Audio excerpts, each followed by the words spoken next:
Guys, today we're going to be doing a braid that we first saw on Instagram, and I will link the account down below of where we saw that.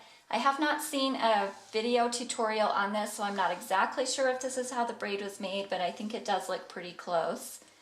I have started just by putting her hair into a ponytail, and then I made a little French fishtail here on top.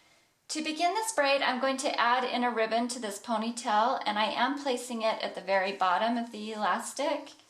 This ribbon is probably 4 to 5 feet long, and I am just doubling it up. So I've brought the ends down to the point where they are the same length. And then I'm going to push this over into the center so it's hanging beneath the hair.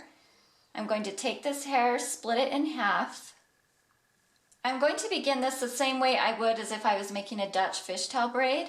So I'm going to take off a small piece here on the outside of one of the sections, and I'm going to bring it underneath this strand over to the other side.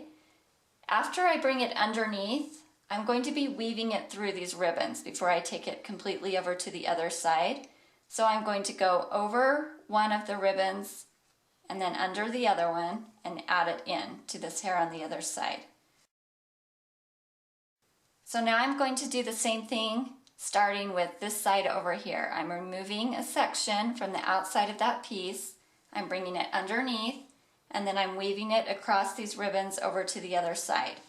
So I started going over this ribbon here on the right and under the ribbon on the left. I'm going to bring this one through the opposite way. So I'm going over the ribbon on the left, under the one on the right, and then adding that into the hair on the right side.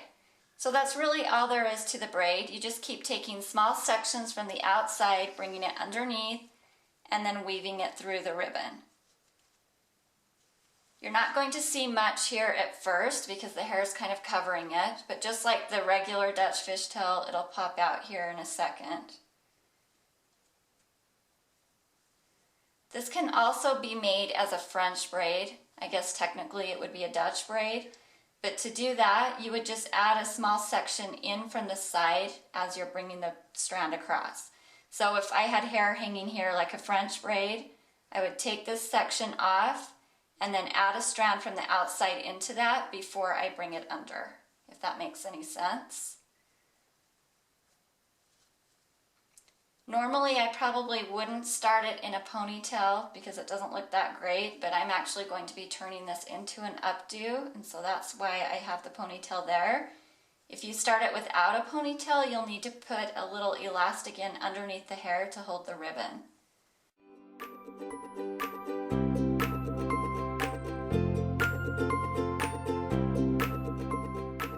Okay, that's as far as I'm going to go down with the braiding on that. At this point, I'm just going to tie it all off here at the bottom. So obviously you could just leave it like that. I think it looks pretty cool on its own. I'm going to take it and fold these ends up into the inside of the braid as well as the ribbon. If you have extremely long ribbon, you may want to trim it before you do this. And then I'm just going to flip this up so that it's inside out and then pin that to her head. So you'll probably want to start by pinning the top and then just pin along the side to kind of close that in. Here's the finished style. Be sure to follow us on Instagram at Hair for My Princess.